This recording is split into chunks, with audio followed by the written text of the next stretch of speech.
This is All About Bitcoin, a show dedicated to all things, questions, and markets related to Bitcoin. Little b for the currency, and Bitcoin, big B for the network. A collective journey to understand, apply, and use this innovation. All Bitcoin, all the time. I'm your host, Dominic Dantes, filling in for Christine Lee. Checking in on the Bitcoin price. Bitcoin is currently trading, the Bitcoin price index, XBS, is currently trading around 37,400, and it's roughly flat on the day. We had some intraday movements coming right back strongly, but pretty much on the downdrift, given the tensions in Ukraine and Russia, which we'll talk about during this segment. And in the news today, President Biden, speaking to the nation this afternoon, has denounced Russian President Putin for attacking Ukraine and imposed additional sanctions on Russia. While the world watches this crisis unfold, investors are bracing for more shocks in financial markets. The Russian airstrikes this morning triggered declines across global risk assets, including cryptocurrencies. The market cap of all cryptos sliding to as low as $1.5 trillion, losing almost 9% after the launch of Russia's military operations against Ukraine. Although markets appear to be stabilizing now. And Bitcoin's Fear and Greed Index, which measures sentiment in the crypto market, fell deeper into extreme fear territory. And that means some buyers remain on the sidelines as geopolitical and macro risk continues to linger. The CoinDesk Spotlight is brought to you by Nexo, the place to earn on Bitcoin, Ethereum, and more. And joining us now to discuss crypto markets is Chris Kline, co-founder of Bitcoin IRA. Welcome to the show, Chris. Hi, Dominic. It's nice to meet you. Great. So, Chris, help us understand what this all means for Bitcoin investors. I mean, the world's top crypto appears to have lost its appeal as a safe haven. So is it considered a store of value? That's a great question. I think it's been, 50 days of 2022? And what we've seen so far is conversations about inflation, emergency Fed meetings about rate hikes, and now a major geopolitical tension point taking place in Ukraine. And it's definitely forcing Bitcoin to prove its relevance and resilience at this time. Got it. And, the U.S. and Western nations are expanding sanctions against Russia. What can we expect going forward? And are your clients on your platform reacting to the situation? Obviously, with the markets making knee-jerk reactions this morning, there was a lot of activity in all markets. Gold was up, it's pulled back. Bitcoin was down, it's pulled back up. And stocks recovered before the end of the trading day or close to here at close. So a lot of people were doing a lot of things on all platforms today in multiple markets. But long term, these sanctions, they're going to touch every market. And we don't know all the details of what they look like. But in a globalized world, sanctions on a major sovereign nation like Russia are going to have tidal waves of impact. Got it. And what are you telling your clients in terms of, the price movements, any directional moves there? They're pretty used to this by now. If you've been in crypto for a year, 2 years, 3 years, 4 years, even 5 years, you're used to this. Crypto's it's a volatile asset. It's going to have major swings on days when nothing's happening. And so you should expect that it would have major events happening when things like this are happening globally, geopolitically with the U.S. And NATO and Russia right now. Got it. And in terms of IRAs, are there any tax implications that investors should be aware of if they're looking to sell? Well, that's the beauty, actually, of IRAs is when you're inside of that umbrella, you can buy and sell all day long, and you don't have to do the necessary capital gains. When you're inside of an IRA, that goes away for your trading activity. So you can buy and sell at ease with an IRA. Obviously, if you're outside of that, when you enter and exit the market, you need to think about tax implications. Great. Well, great insight. Thanks a lot for joining the show, Chris, and we'll meet again soon. Thanks a lot, Dominic. Nice to meet you. And coming up next, speaking of taxes, the U.S. government could see a windfall of tax revenue from Bitcoin miners. George Kaloudis will explain after this break. Hi, I'm Kevin Worth, CEO of CoinDesk, and you're watching CoinDesk TV.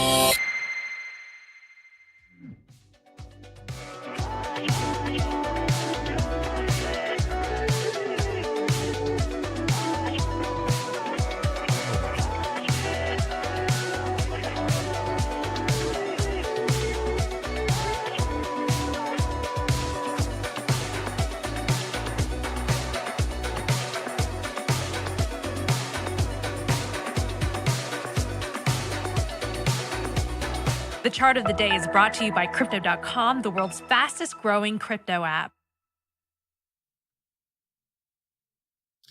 So let's take a look at this chart. It shows the year-to-date returns for Bitcoin in black, the S&P 500 in red, and long-term treasury bonds in green, and also gold in yellow. Risk off has been the dominant theme so far this year, leading up to the events in Russia and Ukraine. But treasuries have moved in lockstep with stocks, offering little protection for investors. And meanwhile, Bitcoin largely underperformed, and gold has been the clear winner. It's also worth noting that over the past year, Bitcoin's roughly 20% return is still higher than the S&P 500's 8% rise, while gold just turned positive over the same period. So what does this mean? It just means that returns have mostly narrowed across all of these assets. But let's take a step back over the long term. The exponential rise in Bitcoin's price has boosted returns, especially for miners. Joining us now to discuss is CoinDesk research analyst George Kaloudis. George has written an article about Bitcoin miners as part of CoinDesk's Tax Week coverage. George, welcome to the show. Hey, Dominic. Good to see you. How's it going? Good to see you too. Now, briefly walk us through your framework for determining miner profitability. Any interesting findings, especially regarding the cost of mining? Yeah, and I know this has been said many times by many people. Before I say anything about Tax Week or this tax revenue modeling exercise, I want to say how weightless my words feel given the gravity of everything else that's happening in the world outside of our little bubble. So that said, here at CoinDesk, we have theme weeks where we publish an onslaught of articles about big, important themes in the world of cryptocurrency. And this week is Tax Week, so we are writing about the world of taxation. And I published a piece for our research team that went through determining the amount of potential tax revenue that the federal government could potentially expect from Bitcoin miners in the United States.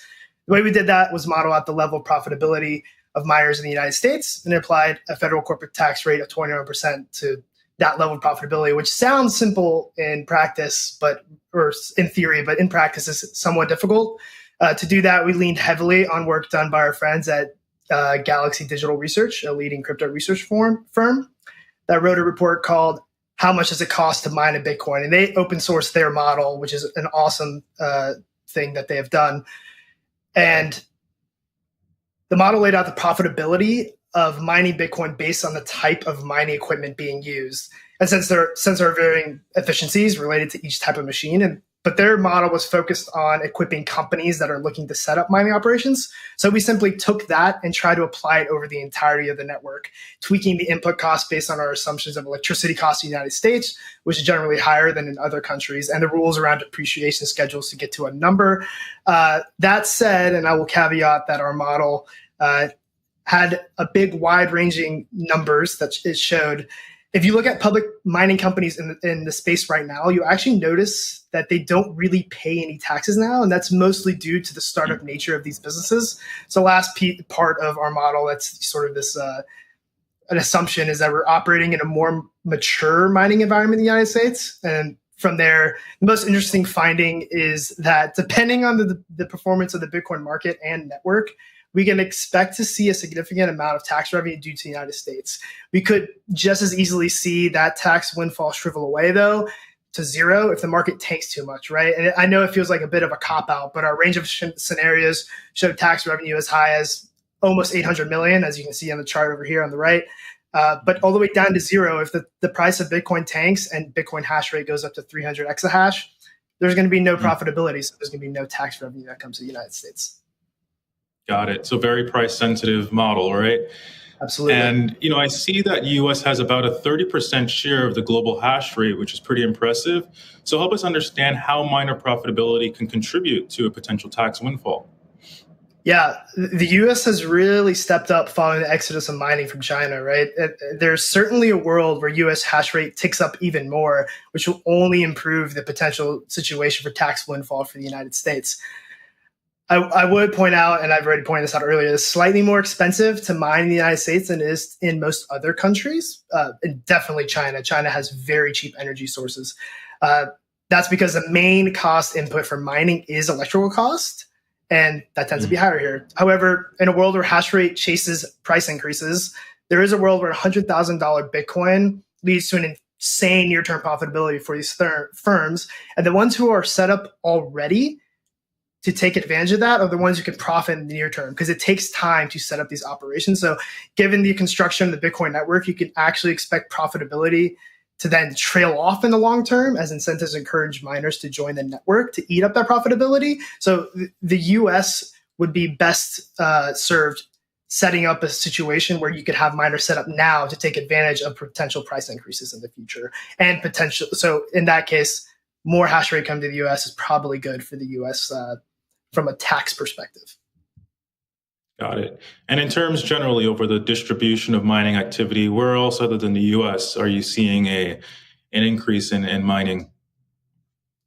So people have been kind of coalescing to the Pacific Northwest, where there's a lot of cheap hydroelectricity. I saw an article recently that people are actually looking towards Georgia, near where I used to live in Atlanta. So that's kind of an exciting thing. But it's really, and we see Texas, of course. Texas lawmakers are encouraging miners to step in there. And given they're on their power grid that is within Texas only, they actually have a lot of incentives there to have them be there in order to boost up their grid there. Got it. And given this potential tax windfall, could U.S. lawmakers perhaps encourage miners to set up operations right here? Yeah, of course. And I hate getting political, but taxes are intimately tied to the government. And I certainly count myself as a Bitcoin proponent. So of course, I think this. I think mining can have a profoundly positive effect on the electrical grid, which is advantageous for politicians to latch onto as they bid for either a re-election or an election cycle. Increased revenue due to encouraging onshore business creation is something that people on both sides of the aisle can get really excited about. So while I hate playing politics, this seems like a win-win-win for either side of the aisle. Got it. Well, they'll be looking at your article for sure, figuring out any way to find any revenue. Well, thanks a lot, George. As always, insightful takeaways. Take care. Thanks, Dominic. And that was research analyst George Kaloudis. George's articles, along with dozens of others related to crypto taxes, can be found on CoinDesk.com/taxweek. And that's it for All About Bitcoin. I'm Dominic Dantes. Christine Lee returns tomorrow at 3 p.m. Eastern for another edition of All About Bitcoin. And join us at 9 a.m. Eastern for First Mover, your first look at the day's global crypto news. You're watching CoinDesk TV.